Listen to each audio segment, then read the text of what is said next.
Welcome to our webinar on housing and justice, avoiding homelessness and incarceration. Next slide.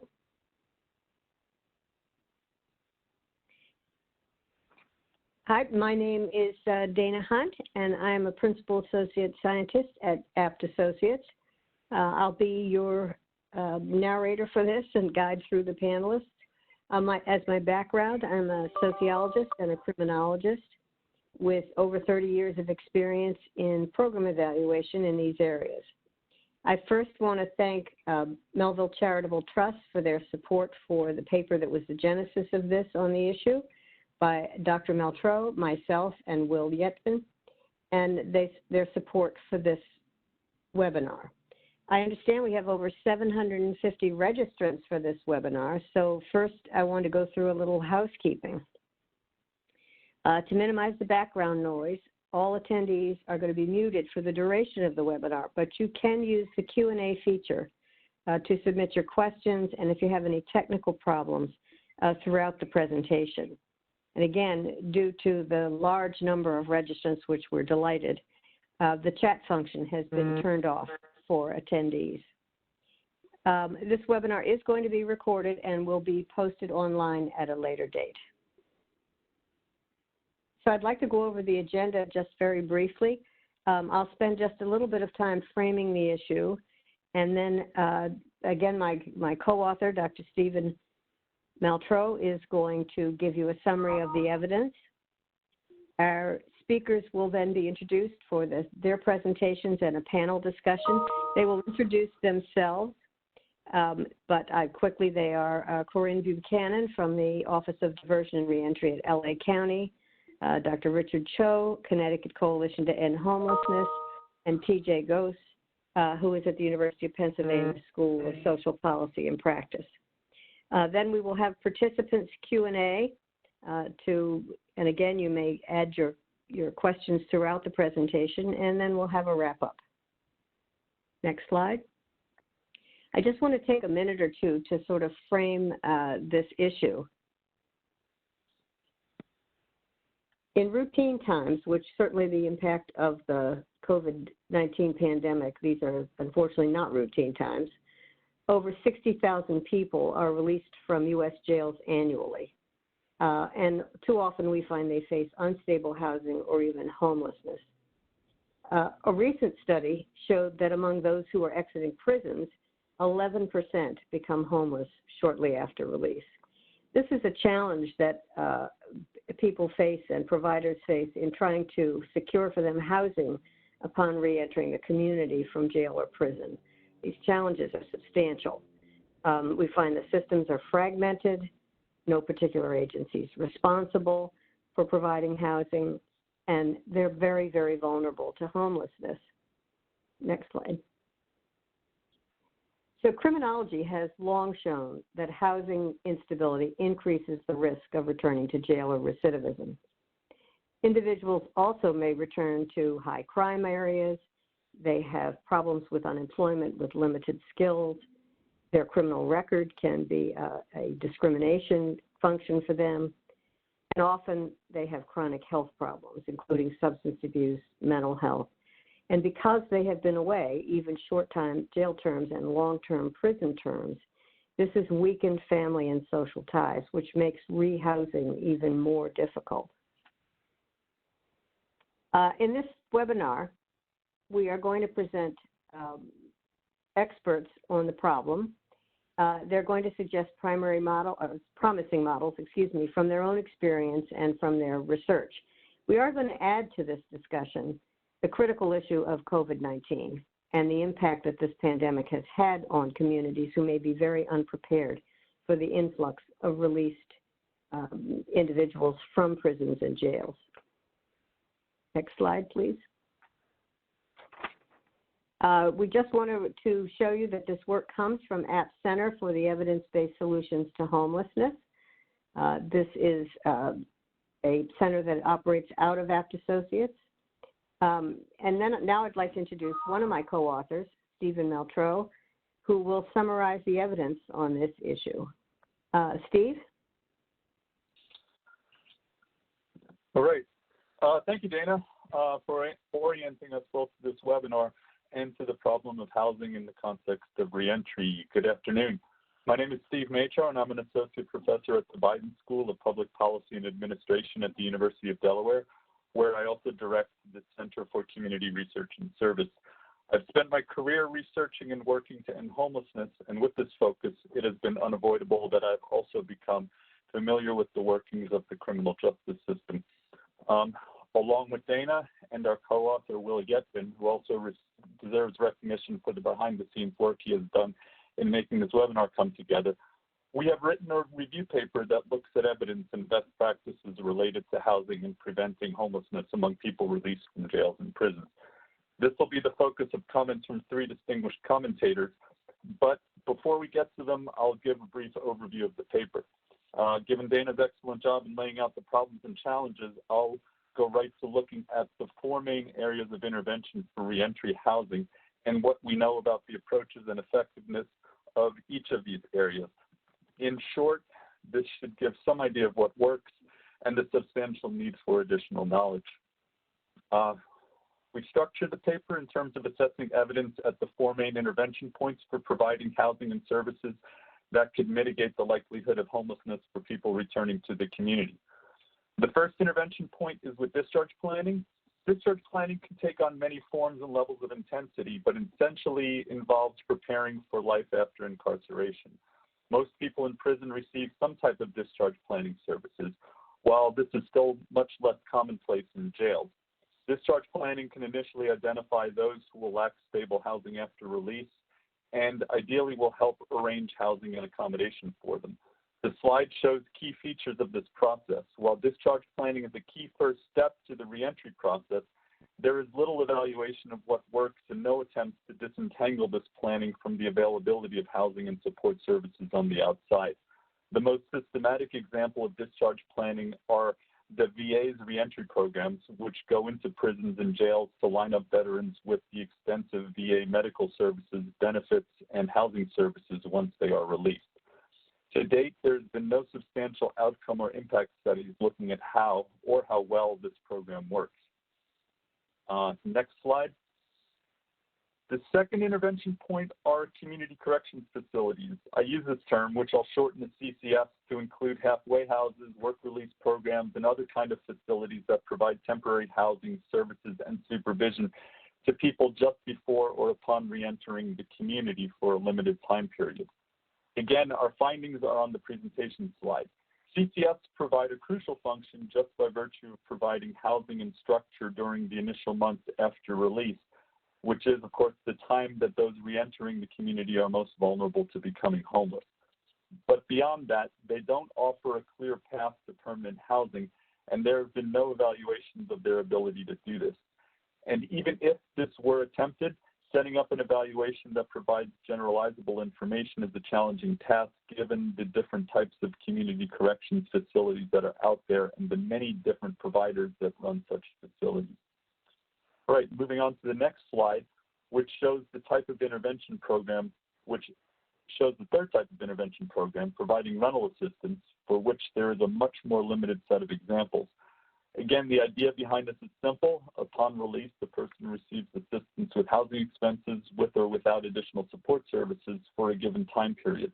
While there are relatively few such programs out there, at least a few of these have had rigorous evaluations. The results suggest promising outcomes related to stable housing and reduced recidivism, but the designs don't directly look at the impact of these subsidies on homelessness and cannot be considered conclusive. And next slide, for the fourth and final intervention point, there have been a few programs that offer permanent supported housing to people exiting incarceration. Permanent supported housing, which I'll refer to as PSH, involves an ongoing rental subsidy with supportive services as needed that help people maintain their housing and address social service, health care, and behavioral health needs. Many supported housing programs follow a housing first model that provides people with direct placement into housing regardless of current behavioral health issues and without requiring that they accept services or treatment that may be offered. PSH programs have consistently shown effectiveness in their ability to stably house subgroups among the homeless population, who are the most difficult to house, and several studies have extended such positive results to the at-risk reentry population. Most noteworthy among the reentry programs is the Frequent User Systems Engagement Model, or FUSE, developed by the Corporation for Supportive Housing. PSH, using a model such as FUSE, is the only clear instance of a best practice that we have found in reentry housing. However, it is expensive and is best suited for those who reenter the community who are among the most challenging populations to house. As a result, PSH stands to benefit a substantial component of the reentry population, but would not be a good fit for most of this population who do not need such an intensive combination of housing and support services. So, next slide. Putting all of this together, I'd like to highlight several conclusions. First, and on the most basic level, it bears reiterating that people upon their release from jails and prisons are at a heightened risk for homelessness, and that there is a clear need for more and variegated housing services to address this.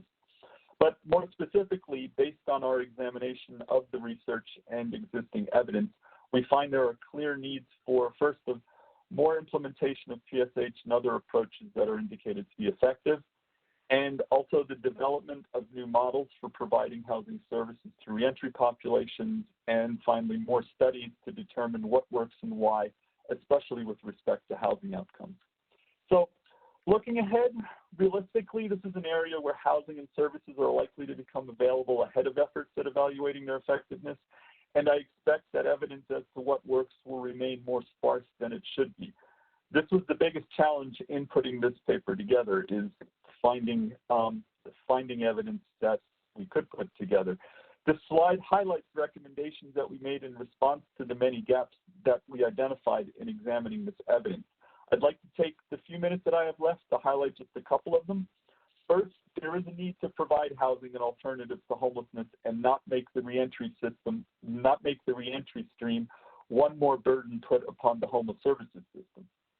But with that being said, there are several promising practices that can be taken from homeless services and likely adapted to the housing needs of a reentry population, such as rapid rehousing or diversion services. Second, research on reentry has underscored the critical role of family support in facilitating a successful transition back into the community. Much of the housing for the reentry population comes from families. Models and problems for bolstering family support are thus needed and should receive more attention, resources, and evaluation than it currently does. Third, scalable housing models need to be developed. The challenge here is to not only identify what works, but also how to ramp up effective approaches so that they can be available to hundreds and thousands of people, not just the small one-shot programs that are currently typical in reentry housing. And finally, when I talk about the intersection of incarceration and homelessness, I often close by pointing out that the most effective way to reduce homelessness during reentry is to reduce mass incarceration, so that less people get released and get put out in this vulnerable situation. And here I'll add to that, and this is based on the research that I've recently done into the criminalization of homelessness, which has given me a newfound appreciation for the need to stop addressing homelessness through criminal justice mechanisms and thereby reinforcing a cycle of incarceration, homelessness, and reincarceration. And so with that, thank you, and I'll pass you on to the commentators. And first off, starting with Corinne Buchanan. So Corinne? Hi there, this is Corinne Buchanan. Happy to be with you today. I previously served as the Deputy Director for the Office of Diversion and Reentry for the Los Angeles County Department of Health Services. And that's actually the work I'm going to share with you today. However, just in time for the COVID crisis, I took a job with the state of California to serve as Assistant Director of Housing and Homelessness, but appreciate that I still have the opportunity to work at the intersection of criminal justice and homelessness in my new role. But for today, let's go ahead and move to the next slide, because I will be talking to you about the Office of Diversion and Reentry. So the Office of Diversion and Reentry in LA County was created in 2015 with the explicit goal of developing countywide criminal justice diversion for people who either have a mental health or substance use disorder, with a real focus on individuals who are experiencing homelessness. Our Board of Supervisors in LA County understood that if we were interested in diverting people with the most complex behavioral health conditions, we would have to focus on those individuals experiencing homelessness because there were high rates of homelessness among that target population. The Board of Supervisors, as well as the departments within the county, set a very ambitious goal of providing 2,500 units of permanent supportive housing connected to the justice system. And I'm happy to report that LA County, thus far, since we started this work, has provided some permanent supportive housing to 2,394 individuals. So we're very close to reaching our goal. Next slide. So why was housing? Why did we make housing an important part of our work at the Office of Diversion and Reentry? Part of that is because we know that at least 20% of the jail population in LA County are people experiencing homelessness. We expect this is actually likely a significant undercount. This is from self-report from people who are incarcerated. We know that over a quarter of the individuals in our jails are people who have a mental disorder. And this is unfortunately a trend that is increasing pretty significantly. So quarter over quarter, we're seeing increases in the rates of the percent of individuals in our county jail system who suffer from a mental disorder. We know that from a programmatic standpoint, housing is very key to helping people to maintain connection to treatment. So if we want to target those individuals who have behavioral health conditions who are cycling in and out of our jails, we need to help them stay connected to treatment. And putting a roof over someone's head, we know plays a significant role in maintaining connection to treatment as well, both behavioral health treatment and substance use treatment. And then lastly, we just have to understand this work in the context of the homelessness crisis that exists in Los Angeles County, with almost 58,000 people experiencing homelessness on any given night in our county. Next slide. So how did we get here?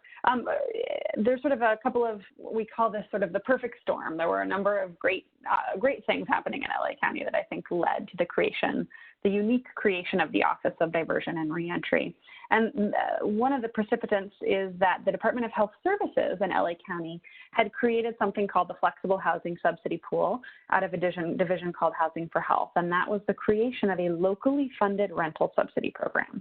Now, for the folks on the webinar who are familiar with permanent supportive housing, we know that to be able to do permanent supportive housing, you have to have those supportive services to make it work. But you also have to have the rental subsidy to be able to help people maintain their housing long term. And we often are scrambling to get enough federal rent subsidies to be able to do the work we need to do in LA County. And so we actually decided to create our own locally funded rental subsidy, which would be additive to those federal rental subsidies to allow us to serve more people and to serve people who may be ineligible for federal rent subsidies. So having built this system, and I will say that this system was really focused on people who were coming out of our health care system in our hospitals, and we thought, well, gosh, if we can intervene at the moment when someone who's experiencing homelessness is in our hospital system, could we do the same in the jail? And I am happy to say that it works in both places to intervene both in the hospital setting or in the jail setting. Next, our district attorney in LA County, Jackie Lacey, released the Blueprint for Change, which was really her roadmap for what it would look like to divert individuals who have mental disorders away from the criminal justice system. So to have your prosecutor say this is a worthy cause, boy, does that put some wind beneath your wings. So we had a high degree of commitment from leadership to do this work. I mentioned that the Board of Supervisors created our office in 2015, and they actually, when they did so, they said that 40% of our funding should be set aside specifically for permanent supportive housing. So again, a strong commitment and understanding that to do this work effectively, you have to have a housing component. And then in 2016, the LA voters passed Measure H, which was a quarter-cent sales tax to help us end homelessness. And this just added, again, an additive resource in LA County to support our work to end homelessness. Next slide. So now I'm going to just describe to you sort of how this program works. So it all starts with our office, and again, our office is made up of clinicians and folks with legal backgrounds. Our office goes into the jail and looks at individuals who have the most complex behavioral health disorders. So we are looking for those folks, again, who have the highest need, but who would be appropriate for permanent supportive housing. We do a clinical assessment by looking at the health records in the jail, and as well as the health records that exist outside of the jail system, both in the health system and the mental health system and the substance use treatment system. And we also take a legal look at their case and say, from a clinical perspective and based on the facts of the case, is this person likely to be eligible to be released to the Office of Diversion and Reentry? If the answer is yes, we start to work with them and provide jail in-reach services. And we take their case to the LA Superior Court. So this is through a partnership with the criminal division of the LA Superior Court. We then have an adversarial process where the prosecution and the defense take a look at the case from all angles and make a determination as to whether this person would be appropriate. And then the judge has the final say in connecting the person to the Office of Diversion or Reentry. And they then, if they agree, we end in what is called a conditional release, and that means that the individual is released to the Office of Diversion and Reentry only when we are ready to place them. And the way that we place them is by connecting them to one of our interim housing settings or bridge housing settings. So we have sites across the county where clients are connected to a congregate setting with lots of supportive services on site. And then ultimately, individuals move on to permanent supportive housing. And the length of time that someone stays in bridge housing is usually around 9 months or so. And that's an opportunity for in many cases, for individuals to stabilize, and then also for the search process to ensue in terms of identifying a permanent supportive housing unit within the community. I'll just quickly say that when we started this work, we sort of we did a bit of a dog and pony show and met with justice partners and lawyers and the judges to try to help them understand the work. And we thought it might be an uphill battle to help people understand why permanent supportive housing would be an important solution for this population. But we were, in fact, I think we were wrong. What we found is that the system was really, really hungry for this type of work. And in fact, when our medical director, even in the early days, when our medical director would walk through the criminal court building, there would be lawyers and judges, both prosecution and defense, who would chase after her and say, Maya, but I've got a client. Sort of everybody wanted to get a client in. And so we, in the early days, we had to significantly ramp up our projections for the number of people we could serve because of the extremely high demand from our justice system. They were hungry, as I said, for this type of intervention.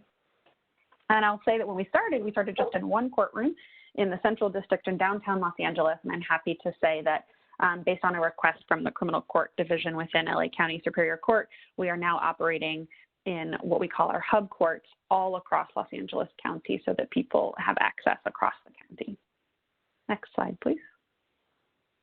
So what I've described for you today is really, I would say, our capstone project, our most important project, the ODR housing program, but we also run a number of other different housing programs that are connecting people to housing resources. One, we run a community-based restoration program, which is specifically for people who are incompetent to stand trial because of their mental disorder, and it's about connecting people to housing resources, especially interim housing. We also operate a Pay for Success project. So for folks who aren't familiar, that's a mechanism where you identify investors who invest in a project, and then if that project is successful, then we, the government, end up paying back the investors. So we have a Pay for Success model, also known as social impact investing, that is supporting our ODR housing program and will help us to effectively evaluate and be really focused on outcomes. We have a program called Breaking Barriers that is specifically for people who are on probation. So these are not necessarily the people with the most complex behavioral health conditions, but these are individuals who are on probation and who are homeless. And it's about connecting people to rapid rehousing, which means a short-term rental subsidy connected to really extensive employment resources as well as case management. And then lastly, we also operate a law enforcement assisted diversion program, which is really about getting upstream and to working with individuals who are at the point of arrest. And this is also specifically targeted for people experiencing homelessness, And a part of the resources that are made available to clients includes permanent supportive housing. So this is an intervention where when law enforcement is coming into contact with someone who they would otherwise cite and arrest, they are able to connect people to voluntarily connect people to permanent supportive housing in lieu of further involvement in the justice system. So how can we, at the earliest intercept possible, connect people to housing instead of incarceration? So I will just add one last piece, which is that in the end of last year and the beginning of 2020, the Office of Diversion and Reentry entered into an agreement with RAND Corporation to do an evaluation of our of the people in our jail who might be eligible for connection to these ODR programs. And what they found, again, looking at both from a clinical perspective and from a legal perspective, is that 71% of the individuals in our jail that are in the mental health population could, by looking at, again, the clinical and legal, could be appropriate for diversion. And so what this represents is a significant unmet need in LA County to scale up the work that's been happening under the Office of Diversion and Reentry to be able to really make an impact on bringing down that trend line in terms of the number of individuals in our local jail who are people who have mental health disorders and who are experiencing homelessness. So certainly a lots of need for this work and an important data element as we advocate for expansion of programs like this. Thank you so much. I'm going to turn it back to Dana. Thanks very much, Corinne. That was really interesting. Before I introduce Richard, I just wanted to remind people that if you have questions, please put them in the Q&A section, and we will get to them at the end. That was terrific. So our next speaker is Richard Cho from Connecticut Coalition to End Homelessness, and he's going to talk to us about approaches that are used in Connecticut. Richard? Great, thank you, Dana. As you see here on the slide, I currently work at the Connecticut Coalition to End Homelessness, but have worked in the homelessness arena for over 20 years now. And during much of that time, I actually have focused specifically on that intersection between homelessness and incarceration. In fact, worked with Steve Metraux many years ago, I believe about 13 years ago, on a similar overview at that time, looking at the intersection of homelessness and incarceration. And I share all that to say that when I arrived here at the Connecticut Coalition and Homelessness a little less than 2 years ago, one of the first things I did was to say, given the fact that one of the roles that my organization plays is to lead the HMIS, Homelessness Management Information System administration for the state, was to have that as an opportunity to match our data with our state corrections data to understand what is the extent of the overlap between homelessness and incarceration. So on the next slide, I want to just say we wanted to approach understanding this topic to say what is the full scope of the problem, but also to structure our solution to that this intersection in a way that was systematic, in many ways matches what Steve Metraux had earlier presented. And what we found was we essentially sent over records of about 17,000 people who had used homeless shelters in our state over the last 3 years. And that was matched against the historical database that the Connecticut Department of Correction maintains, which includes about records of about 450,000 people who had been admitted to prisons sometime in the last several decades. And what we found was that roughly half, 48% of our sheltered homeless population have some DOC history in their lifetime. But as we looked more closely, we found that actually 20% of our homeless shelter population had been released from jail or prison within the last 3 years. So essentially 1/5 of our homeless sheltered population are people who've been released from prison sometime in the last 3 years, many of whom actually had very recent discharges from prison or jail. A bit of context here is that Connecticut is unique in that we don't have county jails. We are a unified correction system, meaning that our DOC oversees both jails, which serve as detention facilities, as well as prisons. And so whenever I say prison, I also in our state mean actually both jails and prisons. So the other thing we looked at was how many of the folks who were homeless after a term of stay in the Department of Correction were actually there serving a sentence versus were there just held on a jail detention. And again, what we found there was that roughly half of the people there were released from DOC most recently to homelessness after serving a sentence, whereas the other half were there released generally from courts and were only there held on a pretrial detention.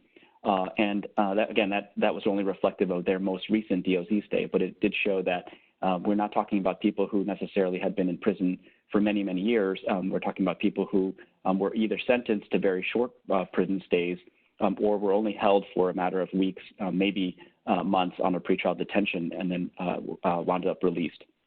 When we looked at the group who were sentenced, we found that 80% of the sentenced persons who subsequently became homeless were actually released at the end of their sentence, which means that they'd been serving sentences of less than 2 years, and that essentially they had been maxed out, whereas our state has been working to try to release people as early as possible after completing 50% of their sentence. Many of the folks who became homeless after release from a prison term were released because they had maxed out their entire short-term prison stays. We also found that a lot of them, about 69% of them, were homeless actually prior to their last DOC release. So it wasn't that their prison or jail stay had caused them to become homeless, but many of them had been homeless previously, and only 28% had become homeless only after their most recent DOC release. We also found that a significant number of them had multiple DOC stays. So 80% had 2 or more stays, almost 60% had 3 or more stays, and 44% had 4 or more stays in DOC. And what that helps to show is that there's a picture of people who are, as the earlier slide showed, on a cycle where they're continuing to bounce back and forth between involvement in the correction system as well as experiencing homelessness. In fact, when we look back at the earliest DOC record that these individuals had, many of whom are now in their 30s, 40s, and 50s, that a significant number, 57% of them, had their first ever DOC contact, had their first stay in prison as youth. So 32% had their first DOC involvement at the ages between 19 and 24. And actually a quarter of them had been first incarcerated as adolescents at 14 to 19 years old. So you can kind of get a picture of how people have been on a decades-long cycle between homelessness and incarceration that started at a very young age, and here they are, 20, 30 years later, and they're still cycling between homelessness and incarceration. On the next slide.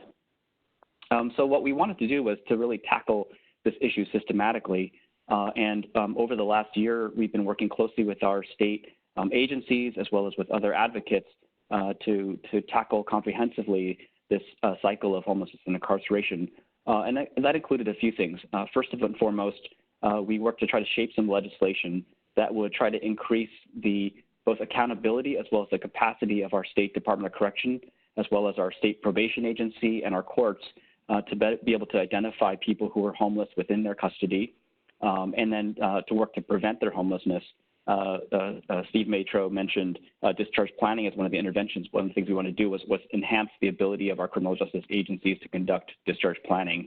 And we also wanted to annualize this data match that we used so we could determine whether or not all of our efforts were really reducing the number of people. I mentioned 20% of our sheltered population, so that's roughly 1,200 people every year who are released from prison and then end up homeless. So we wanted to see if we could bring that number closer to 0. Second, we found that, as was mentioned previously, that landlords and housing providers' use of criminal records in tenant selection was another barrier. So people would not only come out of prison, wind up homeless, but they had a harder time actually securing housing because of tenant selection and screening policies that where landlords basically could deny anybody housing on the basis of having a criminal record.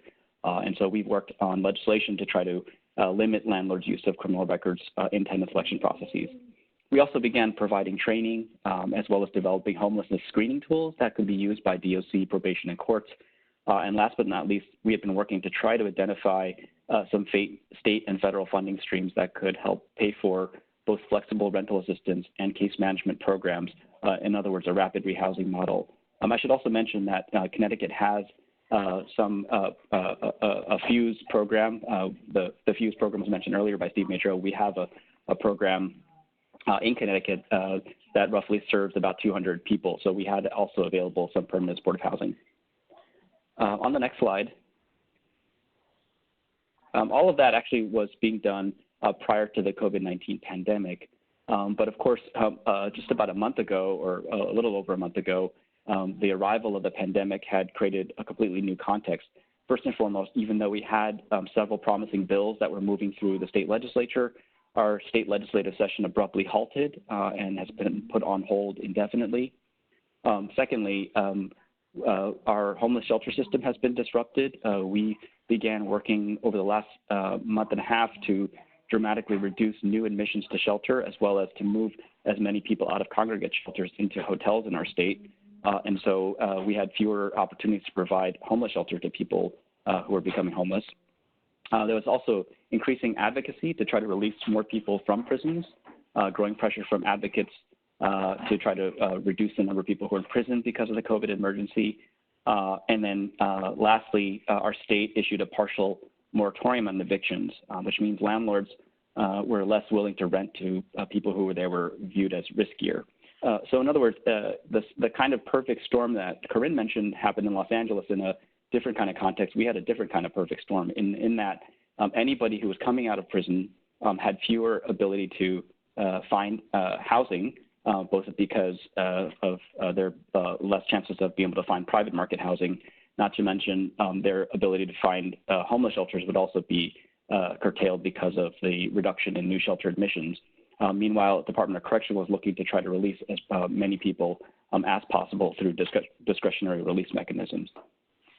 And all of that means that we were facing greater pressures to try to find housing for this population.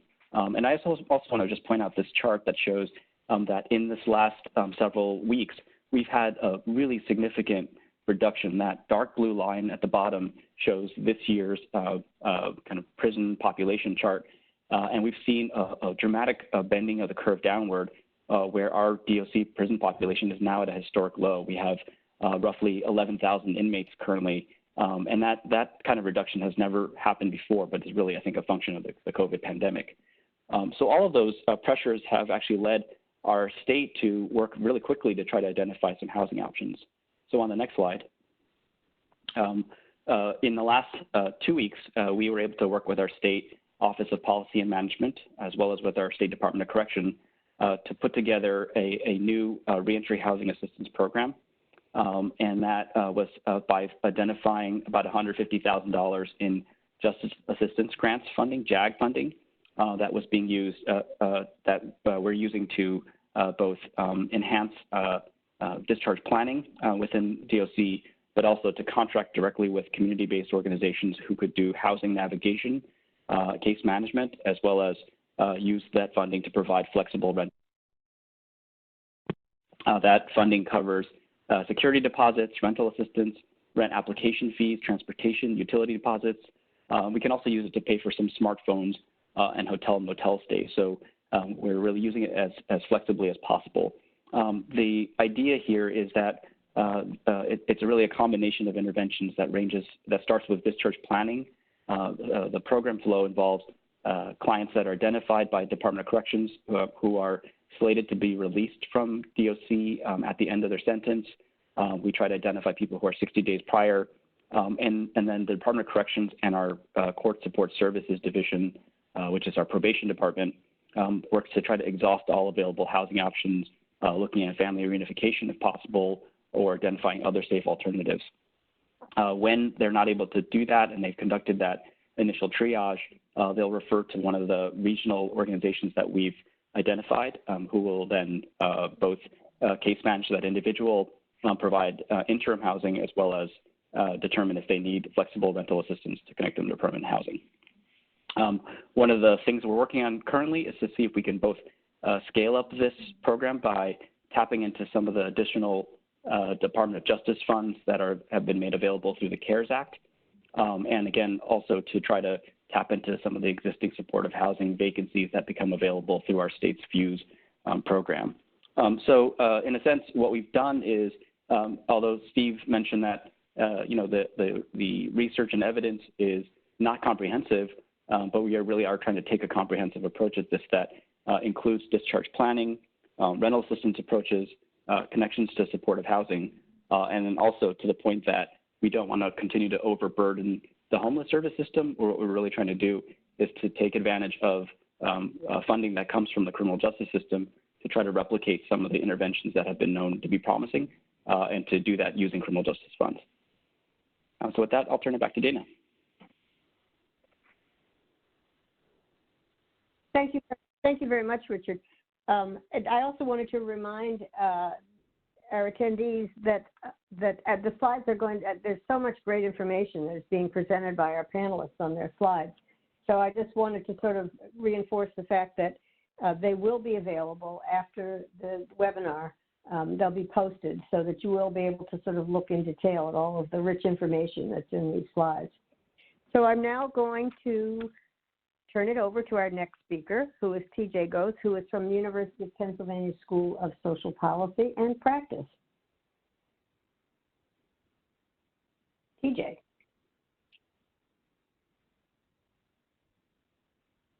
Oh, he may have trouble getting on or Are you muted? Let me see if I can tell. Yes, TJ, you have to unmute yourself.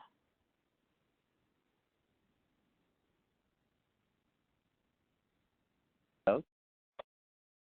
There you go. Can you hear me? Yep. Okay, sorry about that.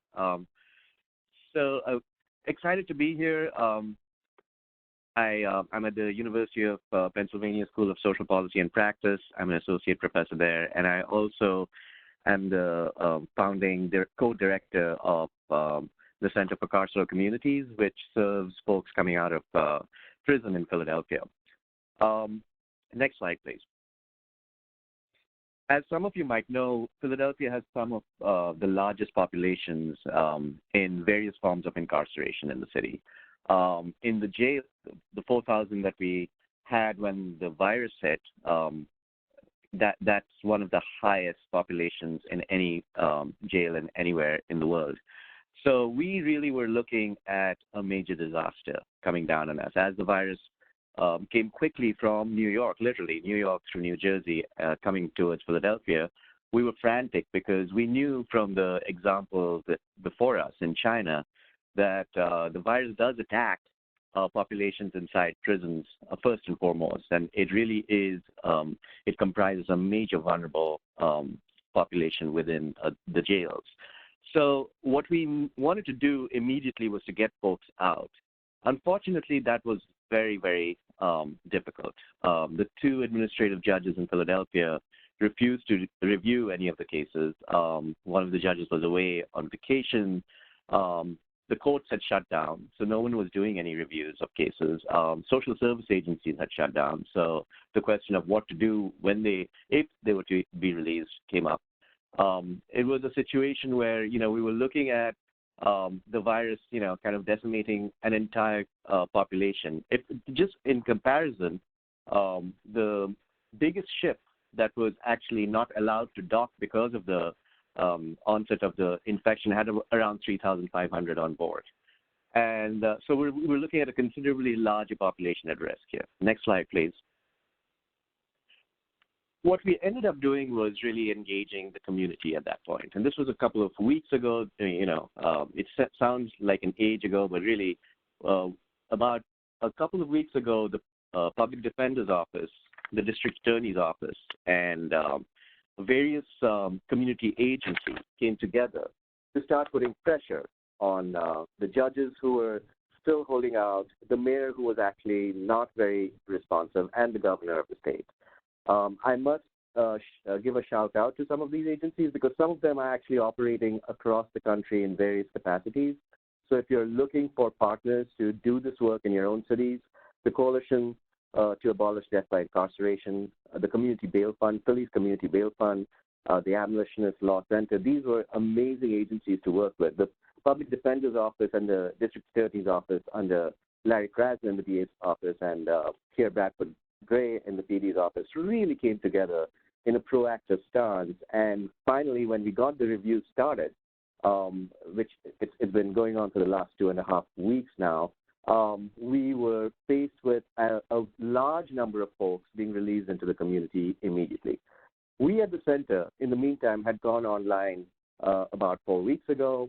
We were entirely on Zoom. We engage very, very poor, many of them homeless folks, people of color, who have just come out of prison and jails.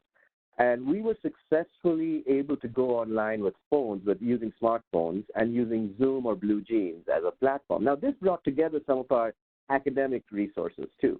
Because what happened was we were already going online for classes. Some of us had been teaching on that system for some time. And that provided a resource for us to actually kind of, make the transition, even for folks who were trying to transcend the digital divide. It made it a little bit easier for us to engage with them. And we found this was actually very successful. We had folks coming in on Zoom doing case management, doing, group therapy, doing crisis counseling. All of that was happening on Zoom very quickly. I'll come back to that in a second. Then we started working with the city, with the various offices to try to extend these services online. Next slide, please. And so what is our main goal here, in terms of intervention in Philadelphia? We're talking about, again, to remind you, one of the largest populations behind bars. And the first and foremost thing, I have that bullet point up there, and I cannot stress for all of you folks who are working in agencies the importance of this. Phones, phones, phones, and if preferably the smart kind, not flip phones. So what we started doing was literally getting together with the DA's office, with the prison system, and with the PD's office. And as folks were getting reviewed and released, right at the point of release, we're handing them phones with a Zoom platform actually programmed in, with our numbers programmed in, and they call us as soon as they get out of the prison system. In the meantime, we were looking at what other cities were doing. And New York City, I think last week, actually had an incredible initiative go into effect, and that was the Rikers to Hotels pipeline. They opened up 17,000 hotel slots. The mayor came together with the city and basically opened up 17,000 hotel slots. Not all of them are immediately available, but that's the pool available for folks coming out of Rikers. Unfortunately, the mayor in our city has been less proactive, and I asked the mayor to really think about this because we are facing a much larger population coming out into the community. We could, at this point, we really need those hotel slots being opened up for folks coming out of prison. The other thing that I would emphasize for us in Philly, and some of you, in Boston, in LA, and San Francisco, you have the same resource, which is we have a high capita of university dorm rooms available. And those are lying empty right now. And I asked, for example, my president, Dr. Amy Gutman, to really think about opening those dorm rooms up immediately. We found, I'm on a task force, a national task force that includes a lot of infectious diseases scholars. We found that in various jail settings, I think 5 studies have been done so far, the proportion of people who are infected with COVID is now at roughly around 60%. I just want you to think about that for a second, 60%. And almost 50% of them, on average across these studies, are asymptomatic. So and many of them have to. There's just no way that they're going to get services or get the kind of segregated services and housing and jail that's available out in the community. But if they do come out into the community without anything, without any of those services, without housing, then things are even worse. Next slide, please. So to kind of summarize, what we really need at this point is, and literally, since we're on war footing, if I were to use war terminology, an onslaught of housing slots made available right now. Otherwise, many of those coming out, some of them even infected, are going to be extremely vulnerable. The mortality rates will be high, and it will be a huge public health disaster that's going to be visited on almost every city that's in Philadelphia's position. With that, I'll turn it back to Dana. That was terrific. Thank you, TJ. So we have some questions that we wanted to pose for the panel first. before we go to your Q&As that the attendees have. And actually, the first one is very much what you've been talking about, is that how has COVID-19 affected this reentry program? I'm also struck by something that you highlighted, and I think Richard highlighted too, is that the large number of people in these large county jails and city jails are individuals who can't make bail, so that they are non-felons with very minor offenses, that this is likely the large group that may be released into the community. So, TJ, did you have anything else to add about particular the role of the homeless service providers in this time of the pandemic? Yeah, I think, one of the things that we really have to keep in mind, and Steve brought this up in his presentation, is that central to all of this is the concept of housing first. And a lot of people talk about housing first as a principle, but in actual practice, it's an ideological stance that is uncomfortable for many service providers. So housing first means that housing has to be disconnected from anything else. So we actually allow the actually vulnerable folks coming out of prison who are in prison for various things like substance use, like sex work for women of color.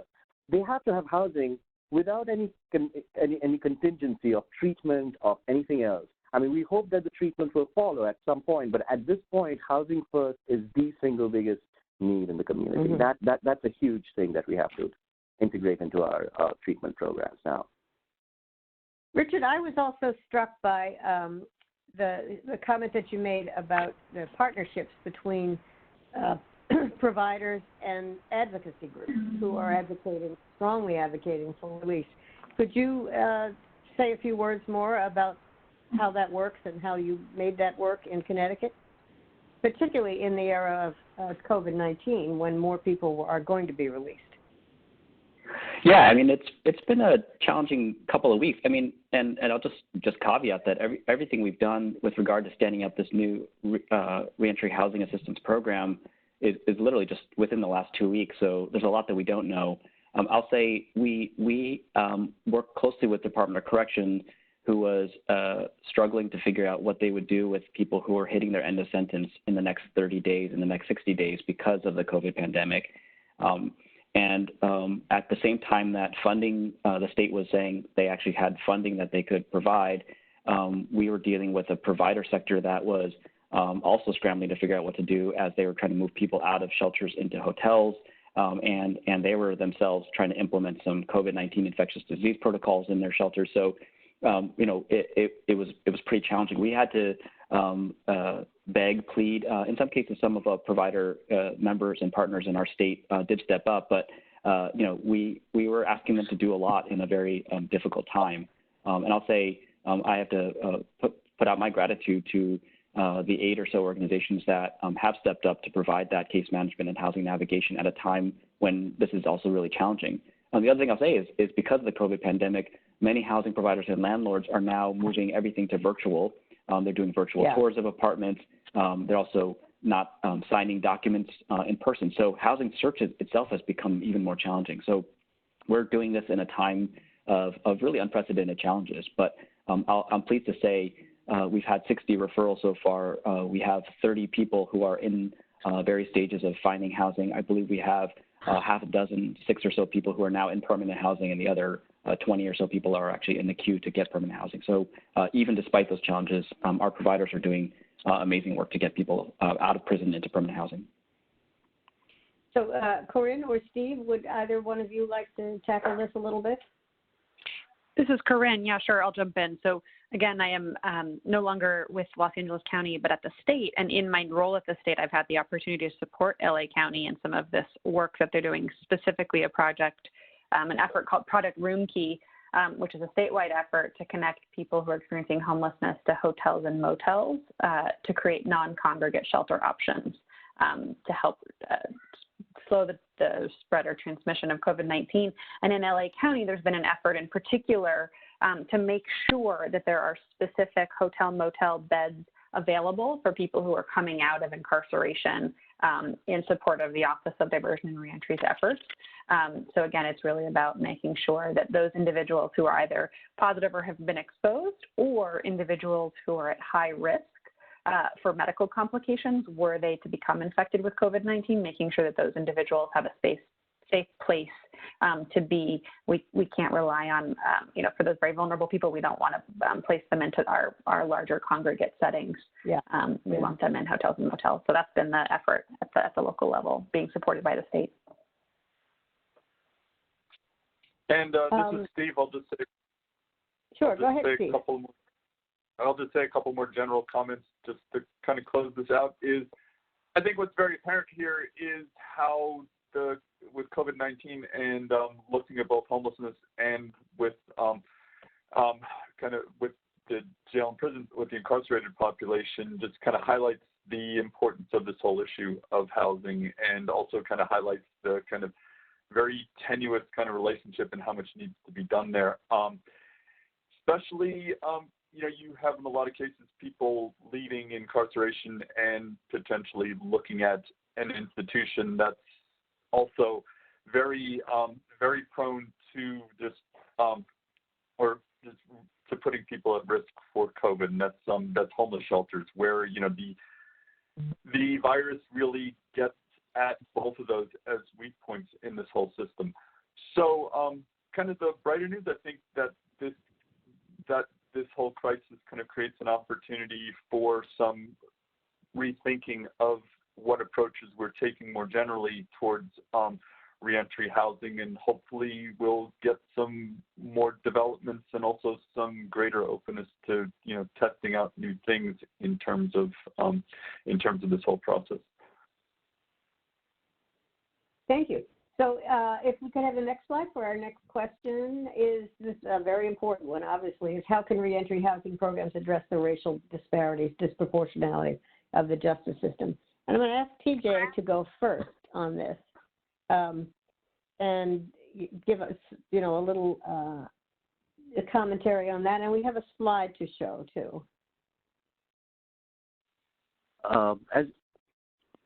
As you can see, there's a real disparity here, especially amongst women. Amongst men, it's almost, African Americans and Latinx folks are almost twice as likely to be homeless when they come out of incarceration. And amongst women, the disparity isn't as great, but in absolute numbers, it's much larger in terms of homelessness amongst women. Both of those are driven by social determinants. One is driven by, of course, both are driven by poverty, but substance use and engagement in sex work play a massive role in exacerbating this disparity. So one of the things we really have to think about, again, is creating supportive housing, and a supportive part of it becomes very important, where services are actually blended into the housing model. I would point to Pathways to Housing in Philadelphia and Housing Works in New York as amazing models on the East Coast that actually do that.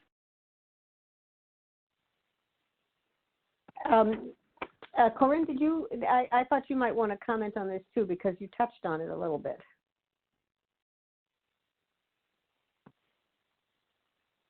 Did I mute myself?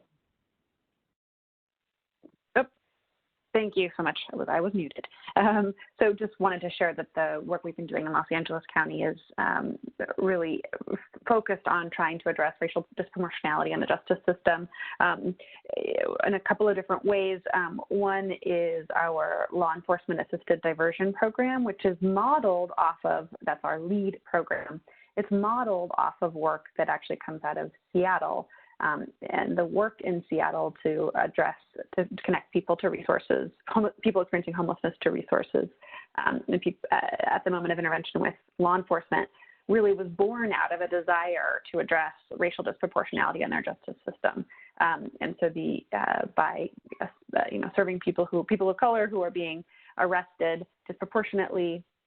And that, in the case of law enforcement assisted diversion, often it's for drug or sex work related crimes. how can we make sure that those individuals never touch the justice system and don't continue to be further involved in the justice system? We also strive to look at our work through an equity lens by analyzing how policies that are implemented as we roll out programs, what kind of impact they have on racial disproportionality, and that means, a commitment to looking regularly at our data to understand if there are any disproportionate impacts within our own, the folks who we serve, both those who come into the program, and then looking again at our outcomes to make sure that we're tracking any kind of disproportionate impact. I'll just add one last thing is that there's certainly been an effort across the county in Los Angeles County just to support leaders of color, both within the government sector and within our nonprofit partners who really are the ones doing the direct services on the ground, and how to support those organizations that are run by people of color or people with lived experience in the justice system or experience of homelessness. Thank you. Richard, would you like to make some comments on this? Sure. I mean, one of the things we found through our data match was that there are absolutely racial disparities in the people who are at the intersection of between homelessness and incarceration. However, those disparities are almost identical to the overall racial disparities that we see in our criminal justice system and those that we see in homelessness overall. In the state of Connecticut, we have a population in the general public that is about 66% white and 33% non-white. It is exactly the opposite, both in our homeless population, so 66% persons of color are represented in our homeless population, and also 66% persons of color in the criminal justice system, and those are reflected also in the intersection. So, it raises the general challenge that it's not necessarily, we think, the racial disparities in the criminal justice system that are leading to racial disparities in the homeless system, or vice versa, that there is a common issue, which is the broader institutional racism that is leading to both higher rates of involvement in criminal justice as well as higher prevalence of homelessness. And so it is a challenging one to try to disentangle, and I think it goes back to the deeper issues with regard to income inequality, access to services and education. Yeah, and what you find in Connecticut is mirrored across the country. I'm sorry, Corinne, did you want to say something? No, this is TJ. I just wanted to ride on that point by Richard also that, we do have a national model to follow on in this. We just haven't applied it to incarceration, and that's HIV housing, as policy. So we have a model, the HOPWA program, for example, treats housing as intervention for HIV, for recovering from HIV-related situations. And I think we need to figure out a way in which we treat housing as a form of non-recidivism in terms of incarceration. It has to be married to the issue of incarceration as an epidemic control.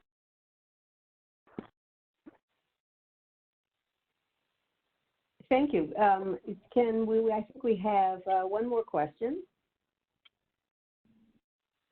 Right. This is a question about rapid housing work for this population, rapid rehousing, and should this include issues around family reunification? And I believe, Corinne, you had, when you were talking about some of your programs, that breaking barriers is one. If you could talk a little bit about that and the evaluation of it. Absolutely.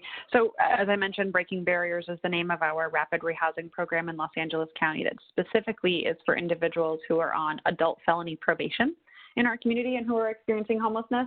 And I think what's sort of special and unique about this effort is that it's a really kind of a cool partnership between our county probation department and our Office of Diversion and Reentry. The probation department had come to us saying, listen, we know we have a lot of probationers who are experiencing homelessness. We have some state funding that could actually be made available for housing. Can you help us to do that? And so a program was born. And I think it's, I think Richard was mentioning that it's important to look at some of our criminal justice dollars and how they might be able to be used to support housing outcomes and housing interventions. And so this is one of them. We are connecting people, as I mentioned, to what we call sort of our three-legged stool of rapid rehousing. You've got to have the rental subsidy, which is in the case of rapid rehousing, a time-limited rental subsidy. You've got to have case management, as with all supportive housing programs. And then the third leg is that you've got to have employment services. So the idea here is that you're able to connect people to living wage employment so that they could transition off of the rental subsidy within a designated time frame. In Los Angeles County, we're providing rental subsidies for up to 24 months, which is a little bit longer than most rapid rehousing programs, in part just because of the real challenge, affordability challenge in Los Angeles County. We did an evaluation of this work in collaboration with RAND and found that of those individuals, 80% of the individuals were successfully connected to housing. When we looked at, again, we were only looking at a relatively small sample, but when we looked at the sample, we saw modest improvements in employment outcomes. We think that in large part is due to the barriers people with former histories of incarceration face in gaining employment. But what we did see is a felony reconviction rate of only 13%, which compared to California's average of 20% represents likely an impact on rearrest rates. Also, it's important to note that the individuals that were targeted for this, or identified, prioritized, I should say, for this program were people who had high to moderate high risk of recidivism. So these were folks who had higher than average risk of recidivating. And so I think one of the big takeaways for us was actually around this question of family reunification or families. We had more than expected. We had a high representation of people with dependent children who were referred into the program we were able to serve. For many of those people, housing goals were related to family reunification. And in some cases, participants were able to stay in the unit that was the permanent supportive housing unit that they were connected to through the program. So we were not only having an impact on housing stability just for that individual who was referred to the program, but also for their minor children and any other family members that might have been a part of their household or have become a part of their household as a result of the intervention.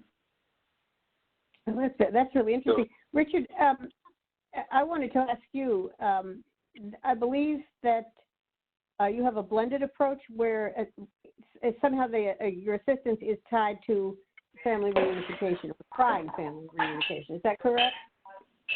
Yeah, I mean, essentially what we're doing is trying to provide a whole menu of different options so that we eventually can have a whole array of different types of combination of rental assistance and services to meet people's needs, just as we do in the broader homelessness sector. So what we've done is to have our Department of Correction and our probation department to take the first pass at trying to identify opportunities to do family reunification and help people find housing through their existing support networks.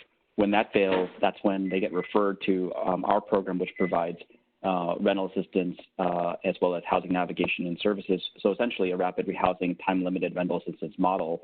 But we're also now identifying people who have more severe service needs and who do need supportive housing. And so what we're doing is trying to figure out how do we tap into some of the existing turnover vacancies in our state's fused supportive housing inventory that could serve the population.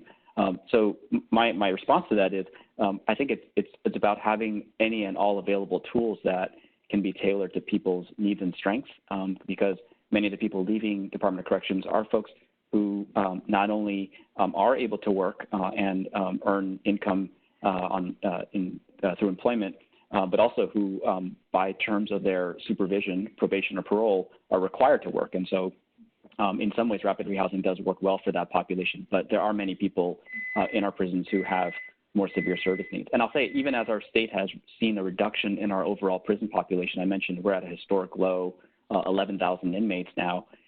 Many of the folks who are left in prisons tend to have more severe service needs, higher rates of mental health issues and substance use issues, because a lot of our criminal justice reforms that has led to reductions in mass incarceration have really largely benefited people who don't have more severe service needs. And so the folks who are left in our prisons today are those that have higher service needs.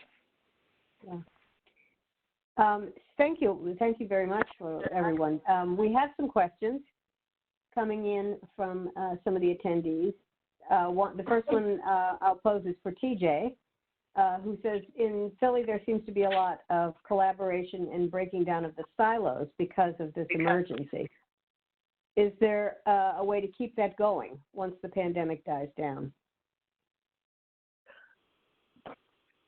Yes, I mean, I think that's one of the major things that we've seen in Philly, which is a real positive. The crisis has brought opportunity for all of us to really collaborate politically, but also keeping in mind that, only certain elements of the city, like the DA's office and the PD's office and, some other city offices have been very, very friendly with in our collaborations. Other elements of the city have been very, very resistant, the judges, the mayor.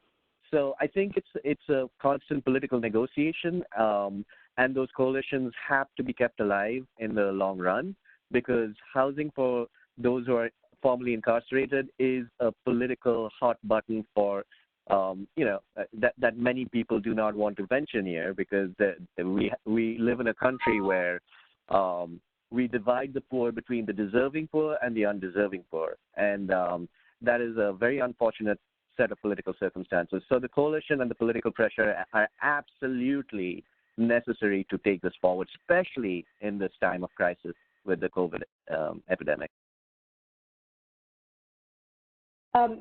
So I have another question that has come, and it's for Richard and actually everyone else on the panel too. But it says, did the program have any coordination or planning phase with the continuum of care?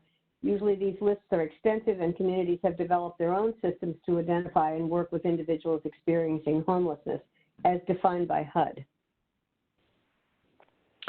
Well, I mean, many of the and we're a member and a voting member of and on part of the steering committee for our two continuums of care that we have in our state, and we also worked closely with Department of Housing as well as many other the nonprofits who participate in the continuum of care. We are unique in Connecticut in that we have quite a bit of state the dollars that are invested into homeless services, so we're not so reliant on HUD continuum of care dollars to fund our programs. But I'll say what's unique about the program that we've just created is that it's being funded out of justice assistance grants funding. And then again, the goal is to try to expand that if we can tap into some of the CARES Act funding that's been appropriated through the Department of Justice. So that's maybe where I get on my soapbox, and to echo the earlier comments made by Steve is we have to stop thinking that HUD's homeless dollars are where we need to look to for funding for this, for housing interventions for this population. We really need to be able to broaden where the money comes from, and that needs to come from the criminal justice sector as much as possible. And so we really need to look at both the federal dollars, such as JAG funds, as well as the new funds coming out of the Bureau of Justice Assistance, but also, frankly, seeing if state criminal justice dollars can be reprogrammed for this purpose. Another question had come in a little bit earlier for you, Richard, was that said HUD has very specific and restrictive qualifying criteria for CSH, including chronic homelessness. How did you get around this for individuals who were in jail or prison for over 90 days and might be considered institutionalized? Well, so again, because we're not using HUD COC dollars, we're not bound to the chronic homelessness definition or other continuum of care program regulations. And so that's where if you tap into other state dollars or other criminal justice funds, they don't come with the same restrictions to serve people who meet the federal definition of chronic homelessness.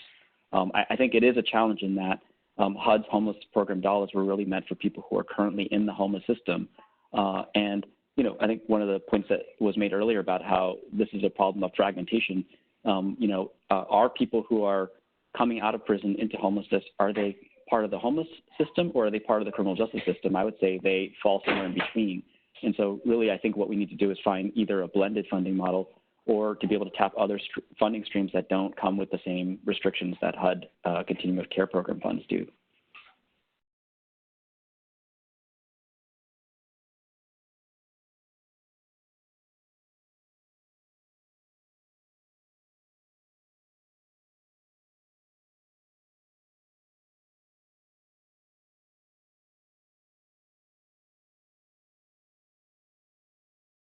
Dana, you might be muted.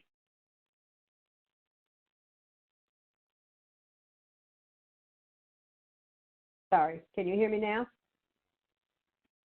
Yes. Yes. Okay, I'm sorry. I said this is a question that has come up for everyone, but maybe we'll start with Corinne. Thinking about the racial disproportionality in the justice system, how do we address the release, the influx of releases in the midst of COVID, when the assessments of release in this time don't seem to have a positive impact on releasing people of color?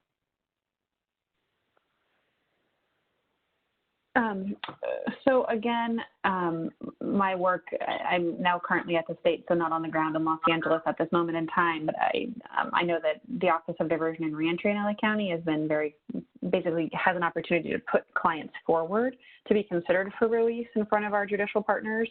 So I think we're in LA, there's a situation where we can have an impact there directly as in our own screening and efforts in terms of who we put forward. And the criteria there is really always focused on serving people who have the most complex behavioral health conditions and who have legal cases that are likely to be able to be resolved. I think that's probably my best response. Thank you. Would anyone else like to comment on this? No? So we have a question. Oh, go ahead. Did someone comment? No. Well, we have a question that says, can you speak to strategies for addressing incarceration and the cycle in the more rural communities? A lot of what we've talked about has been in urban areas, but can you speak to any strategies for rural communities? This is addressed to anybody. This is Corinne. I'm happy to take. Oh, go ahead. Go ahead, Corinne. I was going to say that I'm in my new role with the state, get to work with many of California's rural communities at this point, and dealing with it now in the light of COVID as well. I think that what's helpful about some of the approaches that we've implemented in Los Angeles that are transferable is this focus on using scattered site housing models. So when we connect people to permanent supportive housing, we often talk about two different housing types, project-based housing, which is when you have a whole multi-unit building that's all for people who are experiencing homelessness and have supportive services on site. It's sort of the gold standard. And then we also have scattered site, especially for the gold standard for people who have the most complex needs. But we also have scattered site models where we're able to connect individuals experiencing homelessness to housing units with what's called a tenant-based voucher just on the open market. And that in many cases can be a better fit for rural communities that might not have the developer partners who can stand up these big project-based settings. So scattered site housing has been key, and the important part of making scattered sites successful for people with complex needs is that you've got to have a really intensive roving supportive services team. So in Los Angeles County, what that has meant for us is having case management ratios of very low case management ratios of 1 to 15. So for every one client for every one case manager having a caseload of just 15 clients, so they can really be able to go out and visit with clients in their apartments out in the community. So that's been helpful and could be used. I think that could be used in a rural setting. If I may jump in a little bit, this is TJ. I think one of the ways in which we conceptualize federal funding around incarceration is, what the proportion of those incarcerated are in a particular geographical area. And as some of us probably know, some of the massive rural prisons bring in a lot of money because of that. Even the demographic numbers are dictated by the large proportion, for example, of people of color who are shunted into these prisons. They're reflected in the demographic analysis of that geographic area, even though they're not actual residents. My long-term policy suggestion, something that we've been working with in Pennsylvania, is that some of that money that's coming in because of the ways in which incarceration is shunted out into rural areas, some of that money has to be allocated to actual residential life. in that some of that money has to be allocated to housing for those coming out of those rural prisons. And I think that's one of the ways in which this is a long-term effort, but it has to be conceptualized as if funding is going into rural areas because people are building prisons, then funding has to be going into building actual houses around those prisons when people come out. Now, the other thing here that I will say, again, this crisis has allowed us to conceptualize engagement through Zoom and Blue Jeans and what have you. I think we need to really think about that in rural areas where access and transportation become a huge issue. I'm working with some colleagues in West Virginia, trying to figure out how to get substance use treatment and other forms of treatment out into the rural communities when people kind of come out of prison. And platforms like Zoom, we have to be developing that as a way to engage. It's not as good as engaging face-to-face, but as a clinician, I will tell you, I'll take whatever engagement is out there rather than no engagement at all. That's a good point. So there have been several questions about employment and how to address the challenges of employment in this population when income is necessary for a lot of these housing programs. Can you speak about how to integrate employment programs with housing programs and the challenges that presents? That's for anyone. Yep, it's Dana. I'll take that. This is Richard. I think one of the we're still new at this, but we are looking to try to find a way to ensure that people are connected to employment. With regard to folks who are going to be receiving rapid rehousing, there's obviously pressure to ensure that they have an income source so they can take over the rent on their own. That's going to be challenging as we are now seeing unemployment rates at 11% in our state and projected to go up even further. I know a lot of other states during the COVID pandemic are also seeing much higher rates of unemployment. So this is a difficult time for us to be doing this, but we're hopeful that we'll be able to do this. And again, many of the folks who are under some form of probation or parole supervision, unless they are disabled, they are also required to work as part of their supervision terms. This is TJ.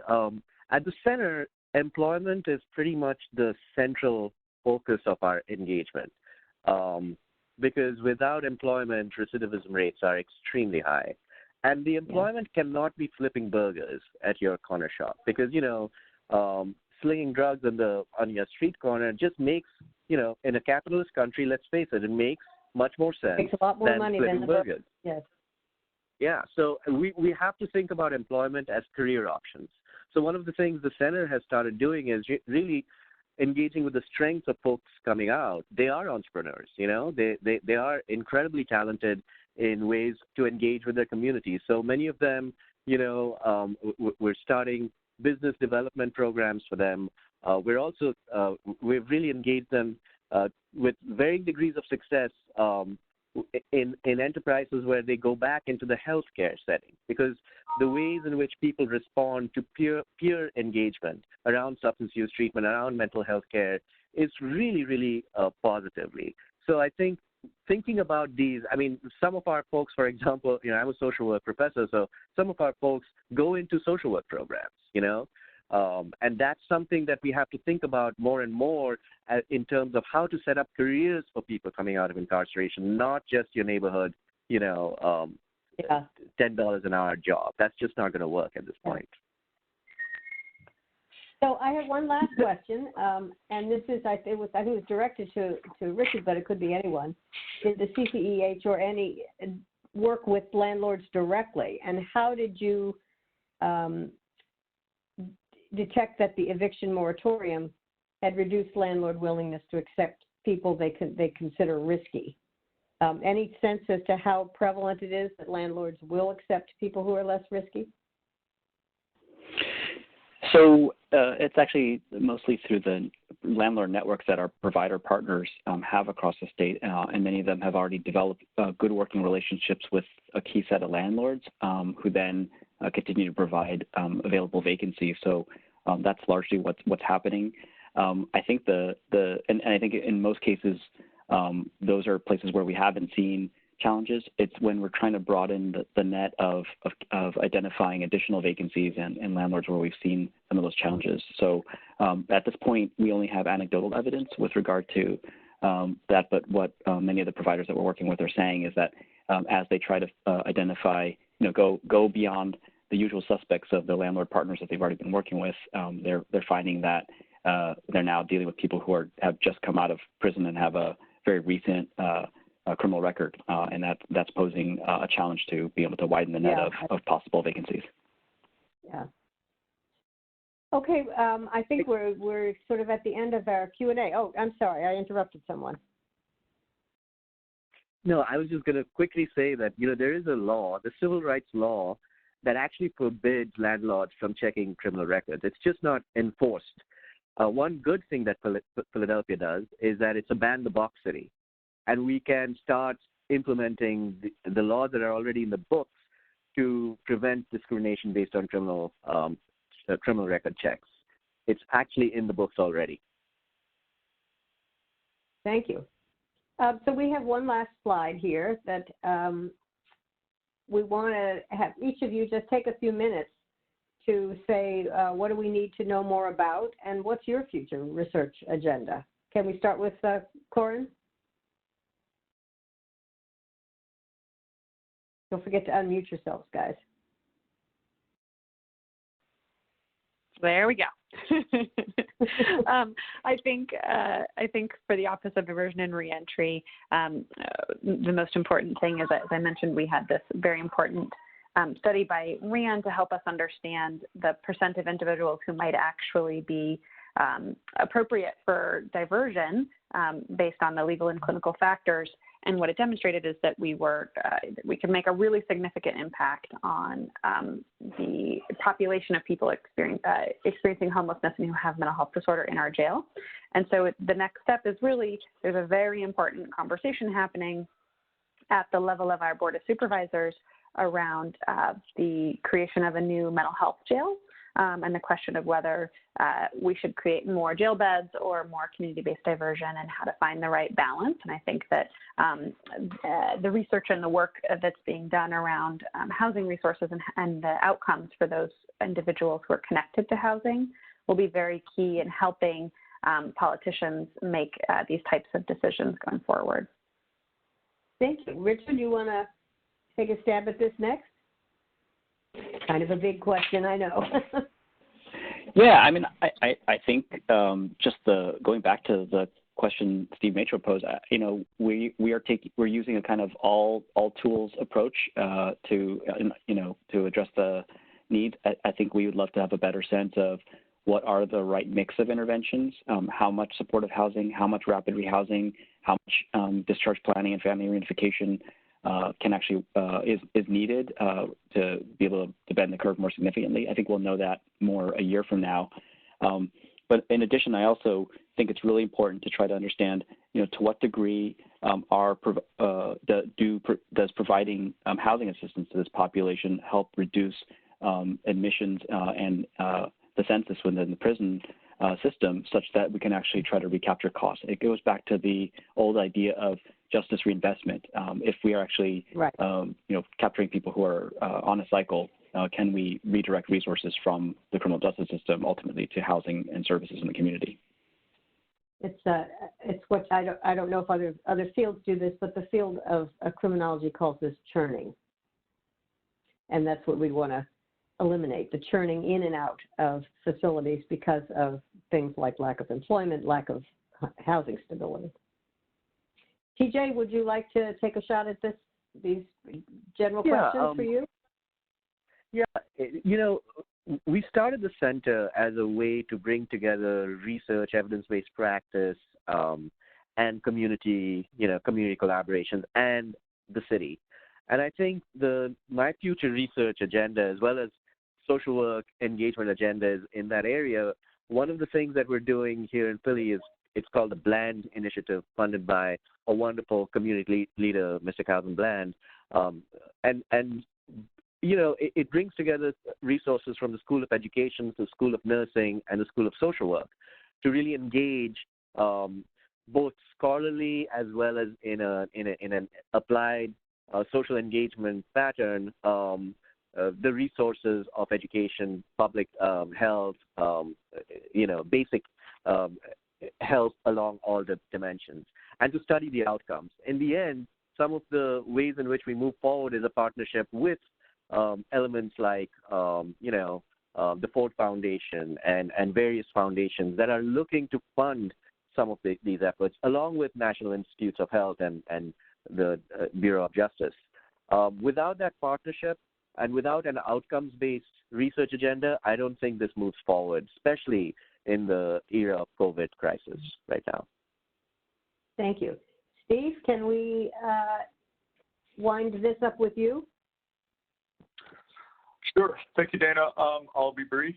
2 points I want to make. First of all, just generally want to highlight the Breaking Barriers study, or the Breaking Barriers project that Corinne was describing, as kind of a model of what needs to happen in this space in terms of you have an innovative project that also incorporates a rigorous evaluation done in this case by RAND Corporation. I wish we could have included it in the study. This is literally too hot off the presses to have been included in the review that we did, which had concluded. But it's, not only is it rigorous, but it also looks at questions that focus much beyond reincarceration. And one of the problems with reentry evaluation is there's almost this kind of singular focus on reincarceration that needs to broaden. So hopefully we get more evaluations like that, and the next update of this review will be much richer in terms of the material that it has to draw on.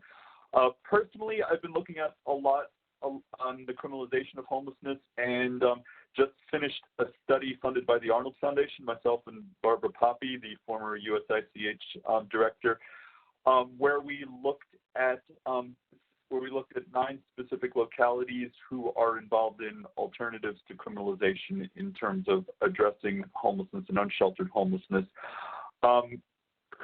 Arnold has funded kind of a follow-up to that project, so working with the Urban Institute on just kind of looking at next steps with that. So it kind of speaks to what Richard was saying, in that there's not this kind of cause and effect relationship, that the relationship between criminal justice and homelessness is just kind of is much deeper, is much less linear, and then kind of looking to dive more into that and to look at kind of breaking that path between from homelessness to being a risk for incarceration as well. Absolutely. So I would like to thank everyone for listening in to us, and I'd like to especially thank all our panelists. Steve and I we're very happy to be able to host this, and I hope this gave some good information. We will, if I could have the next slide, we want to remind you that we will be posting these slides and the presentation, and if you have any questions, please contact me. My information is there. You can also contact the Center for Evidence-Based Solutions to Homelessness, which is listed there. And I want to thank everyone for their participation in this and listening in.